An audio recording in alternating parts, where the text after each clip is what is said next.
Salam sejahtera.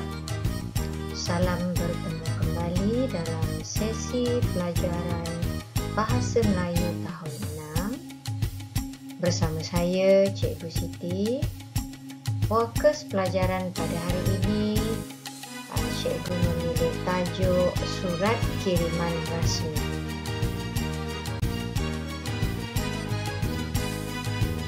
Murid-murid sekalian, objektif pelajaran pada pembelajaran hari ini ialah menulis untuk menyampaikan maklumat dalam bentuk karangan berformat dengan menggunakan bahasa yang santun. Baik, berdasarkan kepada slide pertama tadi, cikgu memilih karangan berformat pada hari ini ialah surat kiriman rasmi.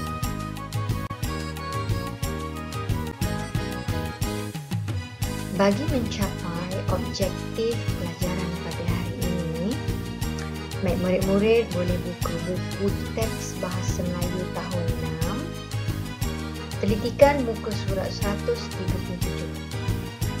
Baik, pada muka surat 137 tersebut, kamu ditunjukkan tentang format surat rasmi.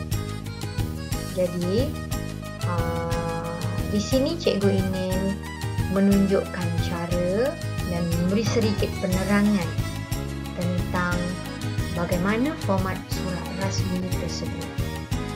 Baiklah, sebagai langkah bagi pihak kamu pula, kamu lihat muka surat tersebut, baca dan fahami bagaimana format surat rasmi. Ini sangat penting kerana sebelum kita menulis sesuatu karangan, kita perlu memahami dan mengetahui bagaimana atau cara karangan itu ingin ditulis. Jadi dalam pelajaran pada hari ini, kamu ingin mempelajari format surat rasmi. Jadi kita harus memahamilah bagaimana surat rasmi ini ditulis. Baik, pada muka surat 137 tersebut, cuba lihat tajuk kecil tu format surat rasmi. Di situ dilabelkan dengan huruf-huruf kecil yang berwarna biru pada tiap-tiap format. Cuba kamu lihat yang pertama. Format yang pertama tu dia gambarkan dengan huruf U dan dilabelkan di situ alamat pengirim. Bermakna alamat pengirim ni, orang yang ingin menulis surat rasmi ni, dia lah punya alamat. Contoh, jika cikgu yang menulis surat rasmi ni, jadi alamat kat situ ialah alamat cikgu lah. Kalau kita lihat dari kedudukan alamat pengirim tersebut ialah di sebelah kiri. Di sebelah kiri ialah alamat pengirim. Kalau kamu tulis surat kiriman tidak rasmi, alamat tu sebelah kanan. Sebelah kanan. Dia sebaliknya. Baik, format yang kedua, B kecil tu, ialah garisan panjang. Kamu kena garislah dengan menggunakan pensel. Walaupun buku tulis kamu tu ada garisan warna biru, tapi kamu kena garis sekali lagi. Seolah-olah ada garisan yang berpindah lah, biru dengan warna hitam. Warna hitam tu ialah pensel kamu. Garis panjang daripada kiri ke kanan. Baik, kemudian format yang ketiga, C. Bawah daripada alamat pengirim, bawah garisan tu, di C kecil tu, nama dan alamat penerima. Jadi sesiapa yang akan menerima surat ini, di situlah alamatnya. Okey, contohnya katakan alamat pengirim ni ialah kamu. Kamu nak hantar surat ni pada guru besar. Jadi nama dan alamat pengirim tu ialah nama guru besar dan alamat guru besar. Alamat guru besar ni sekolah lah contohnya. Baik, di sebelah kanan alamat dan alamat penerima tu belah kanan dilabelkan dengan D, iaitu tarikh. Ini maksudnya tarikh surat itu ditulis. Kalau hari ini 26 hari bulan, bermakna kamu tulislah 26 September 2021. Jadi perkataan tarikh itu tak perlu tulis lah. Maknanya tarikh sebenar surat itu ditulis. Baik, kemudian di bawah alamat penerima dan juga selepas tarikh, tulis perkara format yang berikutnya ini ialah dilabelkan dengan E, iaitu kata panggilan hormat. Kata panggilan hormat bagi surat rasmi ialah tuan, tuan lah, ataupun kamu boleh tuan slashkan tuan, tepi itu puan, lepas tu koma. Okey, katakan penerima surat ini ialah guru besar. Walaupun kamu dah tulis kat atas tu guru besar, untuk kata panggilan hormat ni kamu tak boleh tulis kat situ guru besar, tak boleh. Kamu kena tulis tuan. Okey, berbeza dengan surat kiriman tidak rasmi, kata panggilan hormatnya ialah kalau katakan kepada ayah kamu berada di tempat lain, tulis surat kepada ayah kamu, kata panggilan dalam surat tidak rasmi kepada ayah tu ialah ayahnya. Kalau katakan mak kamu, bonda. Katakan kepada nenek kamu, nenda. Itu ialah surat tidak rasmi. Surat rasmi kamu tak boleh tulis begitu. Jadi kamu kena tulis kata panggilan yang menunjukkan kamu hormat, iaitu tuan.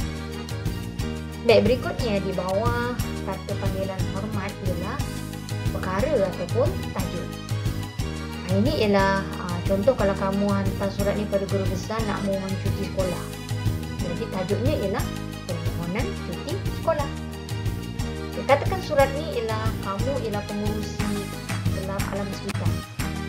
Kamu nak buat gotong royong. Jadi surat yang kamu nak hantar ni mungkin kepada guru besar kan, kamu nak minta izin ke nak mengadakan gotong royong kan.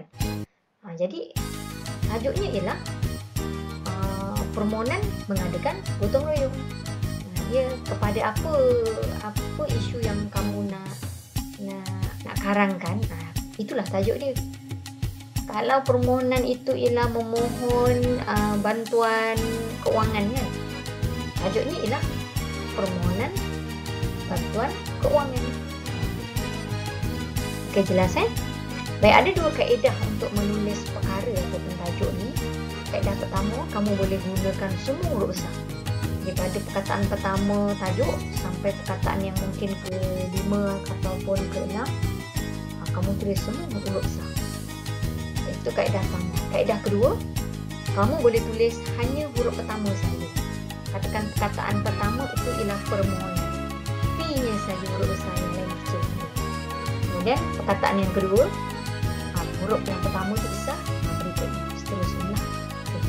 Jangan campur-campur pula, suka hati nak letak kat tengah-tengah besar, kat ujung sekali besar, tak boleh.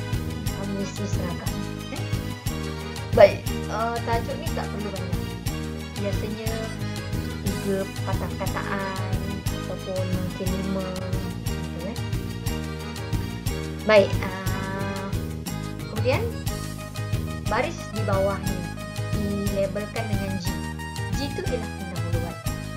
Pendahuluan bagi surat rasmi tidak sama sebagaimana surat tidak rasmi. Kalau surat tidak rasmi, kamu biasanya akan menulis ke hadapan sahabatku yang berada di Temerloh Pahang. Semoga saudara berada dalam keadaan yang sihat sejahtera bersama keluarga tercinta. Contoh macam tu kan. Panjang tu. Tapi dalam pendahuluan surat rasmi dia tak begitu. Pendahuluan surat rasmi kamu boleh tulis perkara di atas adalah dirujuk. Apa-apa saja apa-apa saja surat kiriman rasmi ni, perkaranya apa, gotong royong ke, mohon bantuan keuangan ke, kamu mungkin nak mohon cuti sekolah ke, pendahuluan hanya beberapa patah perkataan saja sudah memadai. Contoh tadilah yang cikgu sebutkan, perkara di atas adalah dirujuk. Baik, kemudian kamu lihat yang dilabelkan dengan H. Baik, label H ini ialah kita dah masuk kepada isi tadi pendahuluan. Perkara yang penting cikgu nak beritahu pada kamu ialah pada bahagian ini kamu nampak tak nombor 2. dan seterusnya bawah tu ada nombor 3. Baik, nombor 1 tak ada, betul tak? Nombor 1 tak ada. Kenapa tak ada? Baik, sebenarnya nombor 1 tu ada tapi tidak ditulis. Nombor 1 tu sebenarnya ialah yang pendahuluan tadi. Nombor 1 tadi ialah yang pendahuluan tadi, tapi tidak ditulis nombor 1. Baik, mungkin ada yang tanya pada cikgu, cikgu kalau saya tulis juga nombor 1 boleh tak? Tak boleh lah, sebab format ni memang dah begini. Format yang dah begini ni maknanya ada satu pihak yang berkuasa, ada satu pihak dekat negara kita ni yang telah buat ketetapan. Beginilah formatnya. Jadi kita ikutlah. Tak ada nombor 1, janganlah buat nombor 1. Dia terus nombor 2. Kita ikut aja nombor 2. Memanglah hal ni tak ada melibatkan hukum, dosa ke, dapat pahala ke tak ada. Tapi ini ialah peraturan. Peraturan penulisan surat rasmi. Jadi kita kena akur. Okey. Tak payah bertikai. Ikut aja nombor 2. Nombor 2 titik, lepas tu apa?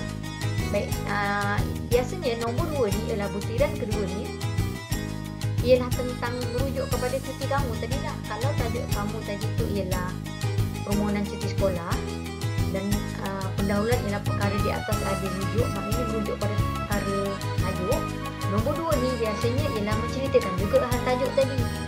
Contoh kalau permohonan cuti sekolah, jadi kat sini kamu menyatakan bila kamu cuti sekolah, berapa hari kamu nak cuti. Begitu. Kemudian nombor 3 tu mungkin kamu boleh nyatakan alasan kenapa kamu nak cuti, beri sebab-sebab dia.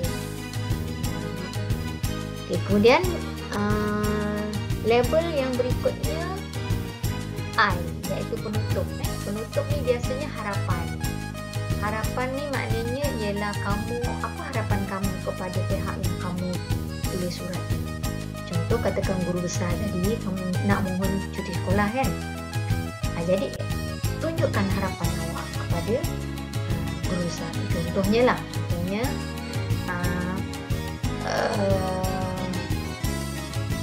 berkaitan dengan hal ini,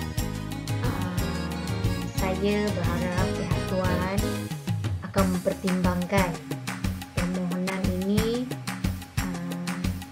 agar saya dapat hadir dalam majlis convocation kakak saya. Contohlah, mungkin kamu hadir nak ikut ayah kamu pergi konvo kakak kamu kan. Ataupun mungkin perkataan pada penutup ini, semoga permohonan saya ini mendapat pertimbangan daripada pihak tuan. Memadai begitu tadi. Okey, dia tak perlu panjang sampai 3 atau 4 ayat. Dia tak sama dengan kita menulis karangan biasa. Kalau kita tulis karangan biasa, cikgu selalu beritahu pada kamu dalam perenggan kedua mesti kena buat 3 atau 4 ayat. Perenggan ke-3 hingga 4 ayat. Perenggan ke-4 begitu juga. Perenggan penutup pun 2 atau 3 ayat. Betul tak? Jadi dalam surat rasmi ini dia tidak begitu. Kamu hanya menyatakan beberapa patah perkataan tapi dia telah menunjukkan penutup, dia sudah memadai. Baik, kemudian selepas habis penutup, pada barisan yang pertama, selepas itu di bawah tu kamu tengok ada perkataan sekian terima kasih. Sekian terima kasih ni tulis saja. Maknanya dah habislah cerita kita tentang apa yang kita nak beritahu kepada penerima tadi. Sekian, koma, lepas tu terima kasih. Sebaris saja. Okey, dan kita pergi ke format yang bawah tu, yang benar. Jumpa tak yang benar pun di sebelah kiri juga sebaris dengan alamat pengirim, sebaris daripada atas dengan alamat penerima, sebaris dengan sekian terima kasih, sebaris di tepi sebelah kiri tu yang benar bawah dia. Yang benar ni ada garis yang putus-putus kat situ, tanda tangan kamu. Tanda tangan lah, kamu punya tanda tangan. Kemudian ada kurungan bawahnya ada kurungan tu, tanda kurungan tu, tulis di situ nama pengirim. Semua ni kena tulis dengan huruf besar. Ni mesti ditulis dengan huruf besar. Kalau tekan nama kamu ialah Ahmad Fauzi, tulislah Ahmad Fauzi tu huruf besar. Okay, di bawahnya sekali tu jawatan. Ini jika kamu mungkin pengurusi persatuan atau mungkin kamu ialah ahli kelab apa kan, ada jawatan. Ada jawatan. Kalau ada jawatan, setiausaha katakan, setiausaha kelab lestari dan alam cerita contohnya. Kalau tak ada, contohnya kamu bukannya nak menulis surat sebab kamu pengurusi, kamu ialah nak mahu cuti sekolah kan, mana kamu ada jawatan? Tak ada kan. Jadi kalau kamu mahu cuti sekolah pada guru besar, yang benar tu tanda tangan nama kamu, katakan Ahmad Fauzi. Ahmad Fauzi sajalah, tak perlu jawatan. Jawatan ni jika kamu diminta menulis surat rasmi ni dan kamu merupakan setiausaha ke, contoh kamu selaku setiausaha kelab persatuan otomotif dikendaki menulis surat kepada Tuan Guru Besar tentang, contohlah gitu Okey, cikgu dah cerita panjang lebar tentang format ni. Cikgu harap kamu faham. Kamu telitikan balik semula lah daripada A, B, C, D, E, F, G, H, I, J, K, L. L tu tak semestinya ada. Okey, faham Baik, seterusnya kita lihat kepada slide yang berikutnya.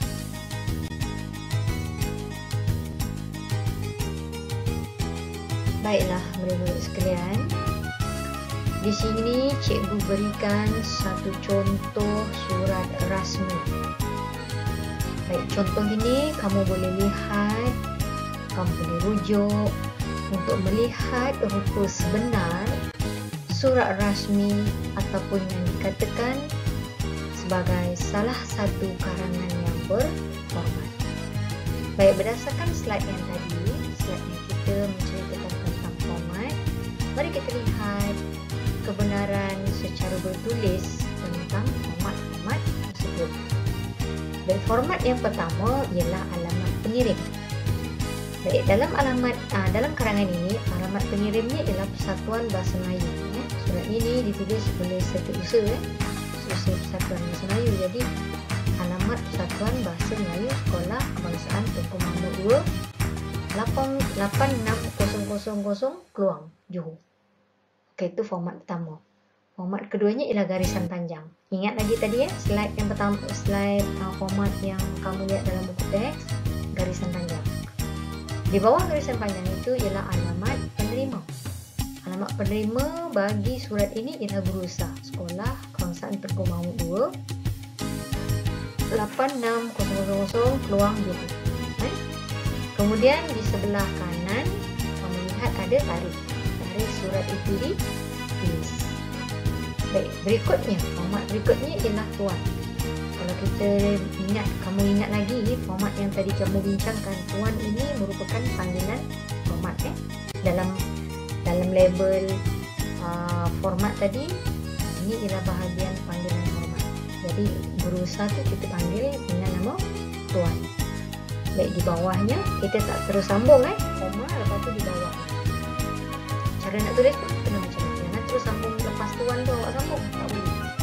Turun. Baik, tajuknya ialah memohon kebenaran menggunakan dewan dan peralatan. Ini persatuan ni lah persatuan ni nak mohon kebenaran menggunakan dewan dan peralatan. Baik, kemudian pengenalan atau pendahuluan, merujuk perkara di atas atau perkara di atas adalah dirujuk. Baik, isi yang berikutnya ialah Persatuan Bahasa Melayu Sekolah Kebangsaan Tunku Mahmud 2 akan menghadirkan satu pertandingan syarahan antar kelas. Dengan demikian, pihak kami ingin pihak persatuan ingin memohon kebenaran untuk menggunakan dewan sekolah dan peralatan yang berkaitan.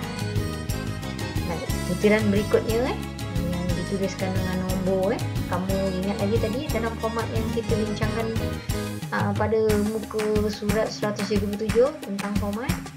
Ini butiran berikutnya okey, tentang bila kamu nak gunakan dewan tersebut, masanya, tempat tu dewan apa, berapa orang yang akan terlibat, ada guru yang terlibat ke tidak. Baik, butiran yang keempat, tujuan pertandingan ini diadakan adalah untuk mencungkil bakat murid-murid dalam menyampaikan syarahan di samping mencari peserta yang berkebolehan untuk mewakili sekolah dalam pertandingan syarahan tingkat daerah pada bulan Mei akan datang. Ini contohlah kamu beri tujuan, nyatakan tujuan. Dan butiran kelima, besarlah harapan kami agar permohonan kami ini mendapat perhatian yang sewajarnya daripada pihak Tuan. Pertimbangan dan perhatian pihak Tuan kami dahului dengan ucapan terima kasih. Sekian. Baik, contoh dalam format yang kita bincangkan pada muka surat 127, lafaz terima kasih itu ada satu baris kan. Baik, jika kamu telah menyatakan terima kasih pada butiran akhir semasa penutup, kamu menyatakan cukup hanya dengan menyatakan sekian. Tak perlu terima kasih lagi sebab atas dah terima kasih. Kalau kat atas tak ada terima kasih, kat bawah kamu boleh letak terima kasih. Kalau terima kasih dah ada kat atas, kat bawah sekian saja. Jadi tak perlu pengulangan. Okey, berikutnya ialah yang benar. Penulis surat ini tanda tangan, nama dengan huruf besar dan Setiausaha Persatuan Bahasa Melayu. Ini jawatan. Baik, cikgu harap kamu faham.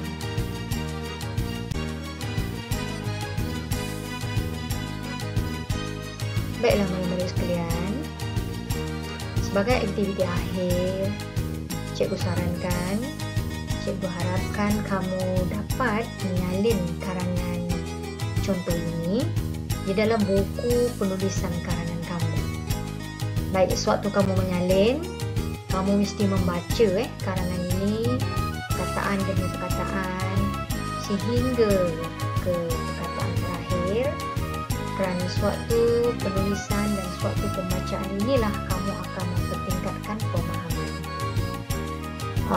Selepas habis saja menulis karangan ini, pastikan kamu baca sekali lagi untuk menyemak jika ada kesilapan atau kesalahan ejaan maupun perkataan. Pembacaan yang berulang kali sebenarnya akan mempertingkatkan pemahaman kamu. Jadi adalah tidak rugi jika membaca banyak kali. Baiklah, cikgu sudahi pembelajaran pada hari ini dengan wabillahi taufiq wal hidayah. Wassalamualaikum warahmatullahi wabarakatuh. Semoga kita berjumpa lagi. Kamu jaga kesihatan diri kamu, pertingkatkan semangat untuk belajar walaupun di mana kamu berada.